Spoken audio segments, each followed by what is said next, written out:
Hey, Alexia, how are you doing? Hey Foster, I am fine. I think you're doing better than me. I'm a little bit sick these days, but at least we are recording outside, which is always nice.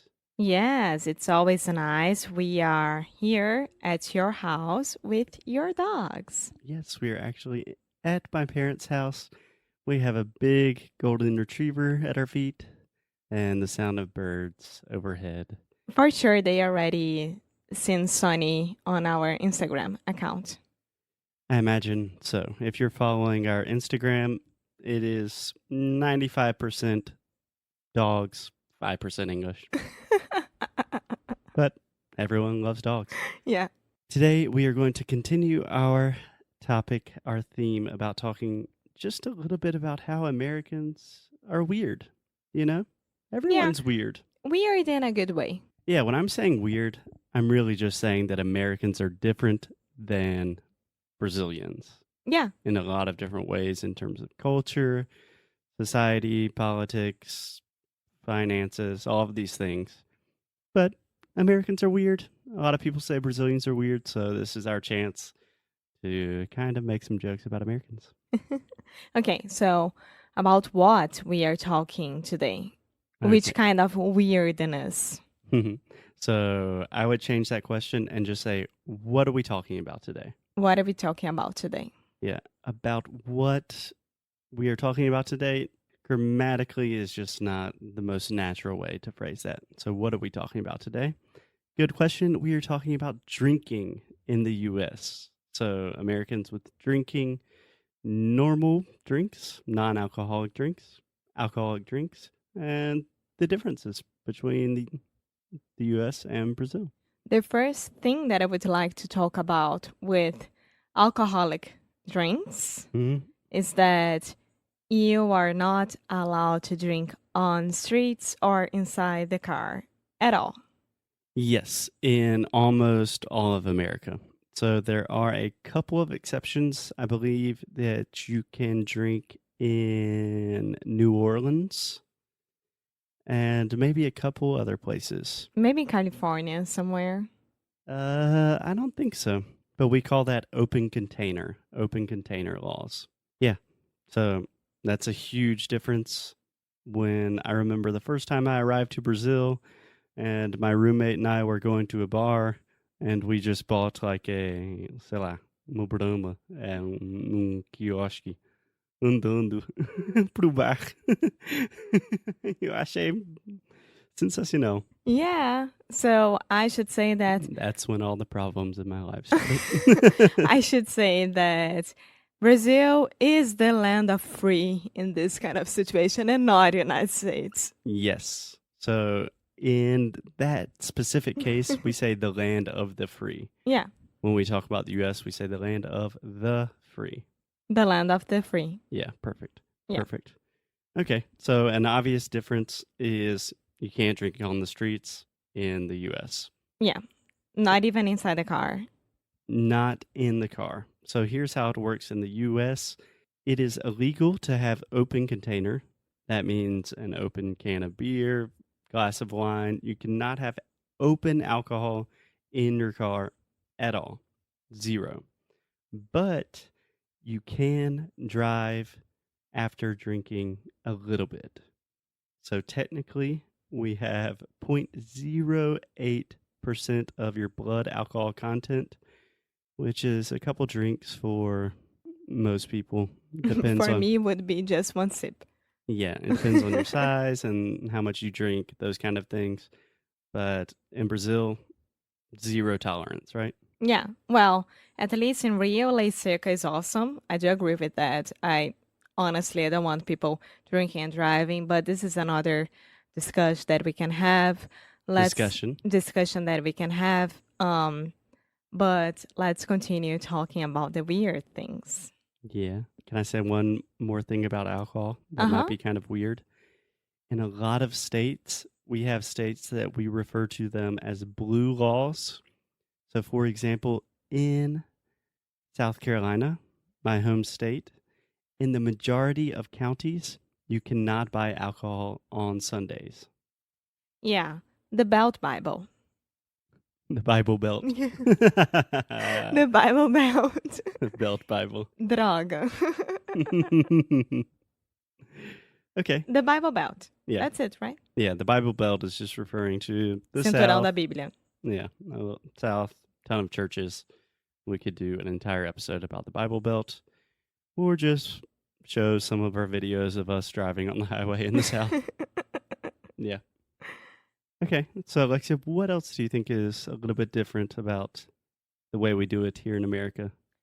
Well, we here, it's free refills for every single drink. It's also not alcoholics, but non-alcoholics. It's awesome. Yeah. So only at an open bar would you have free refills. Yeah, That's but different. most of the restaurants that we ever been, it's a free refill. Yeah. No, I'm talking about with alcoholic drinks. The only time you get free refills, in quotations, is at an open bar. Ah, sim. Yeah.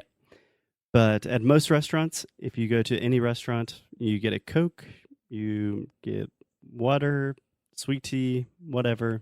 Yeah, Whatever you wanna it's drink. what Outback do in Brazil. It's what Outback does. Sorry. Yes.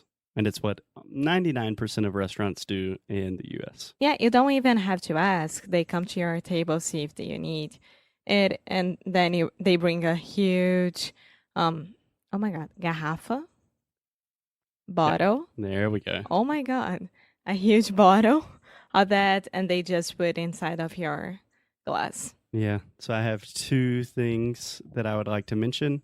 One is quite inappropriate and one is very useful. So let's start with the inappropriate one.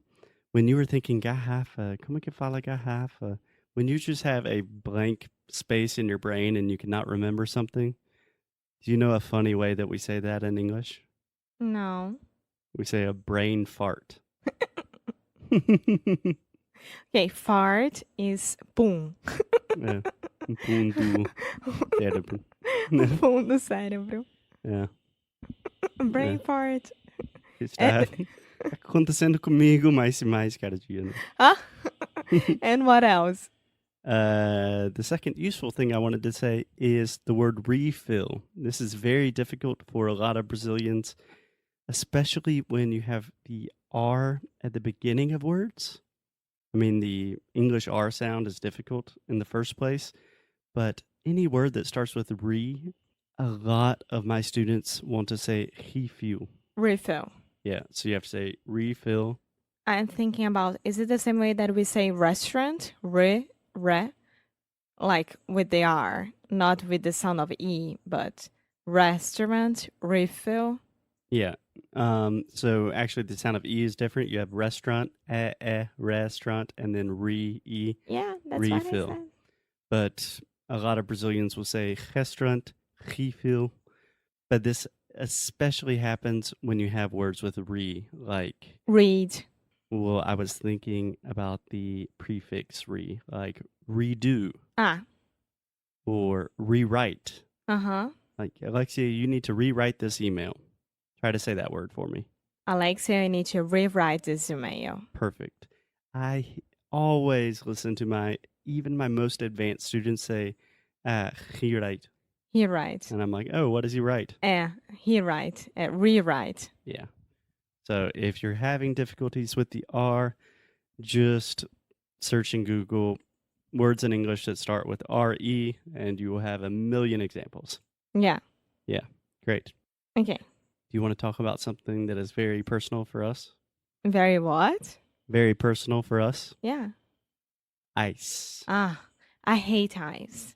Ice, baby. Dun, dun, dun, dun, dun, dun, dun. Why do you Ice, hate ice, ice? First of all, I don't have the most healthy teeth. Yeah, I would change that because I think your teeth are fine, but they're very sensitive. Yes, they are very, very sensitive. This happens with very, very hot drinks or food and very, very cold drinks or food. So ice cream is like, I want to die if I have to take a bite on an ice cream. No? And here if you order like water or sweet tea or Coke, whatever, it will always come with a lot of ice. Yeah. They don't even ask if you want or if you don't want. Oh, no, it's a given. Yeah. If you get a normal drink in the US, they don't even ask. No, it's just automatically tons of ice. Fill Yeah. it to the top. And when I was talking about it with Zoe, your best friend here, Mm-hmm. hello, Zoe, if you ever listen to us, she was trying to explain to me that because of the spiciness on the food, that it's very, very hot always and everything like that, you guys need ice to make your tummy relax a little bit. Really? Yeah.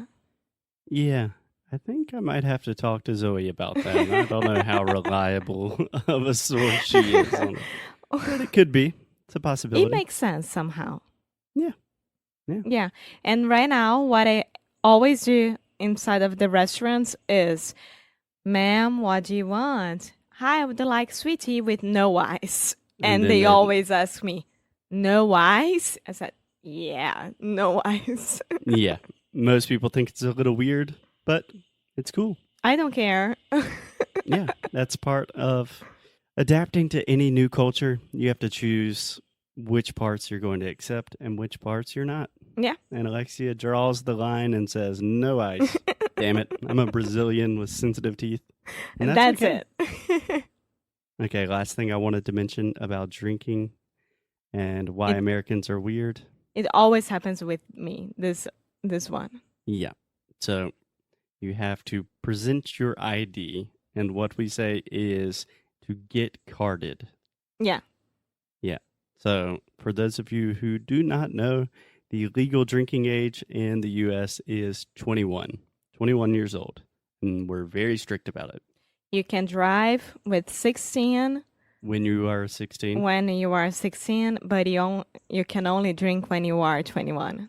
Yeah, it's a crazy, I think a very stupid law. Actually, in South Carolina, you can drive when you are 15. Really? Yeah, or 15 and 6 months. Yeah. It doesn't change anything. So imagine me 15, 6 months, totally not knowing how to drive. I don't know how you can drive right now when you are 28 years old. Yes. Just a quick reminder, Alexia, we never use with I know. years. You know why it's happening right now? Why? Because I just gave like 1 hour class in Portuguese and my mind is totally... Yeah. That's true. I'm just kidding. So that is a great point. You can drive when you're 15. You can buy any tobacco products when you're 18. You can fight in a war and die for your country when you're 18. What about voting? You can vote when you're 18. In Brazil, you can vote when you are 16, but you are not capable to drive till you are 18. That is really crazy. Yeah. I think that if you are able to make a decision who's going to be your como é que é representante? You want to take a guess? Representative. Representative. Perfect. Representative. In your government when you are 16 years old, you should be able to drive as well, but I totally agree. It does not make any sense. And it's crazy. In most states, again, in the U.S., laws change depending on which state you are in. But in most states, the rule is if there is a possibility that the person could be under 40 years old, then you have to automatically ask them for their ID. Yeah. Well, this always happens with me. And for those who are planning to go to North Carolina, please walk with your passport because they don't accept anything but your passport. Yeah. Again, varies from state to state. Some states require international people visiting the U.S. to have a passport to get a beer, which is ridiculous. So on that sad note, Alexia, let's call it a day. Let's go have a beer. I'm just kidding. We have to keep working. Yes. So I'll see you tomorrow. See you tomorrow. Bye. Bye.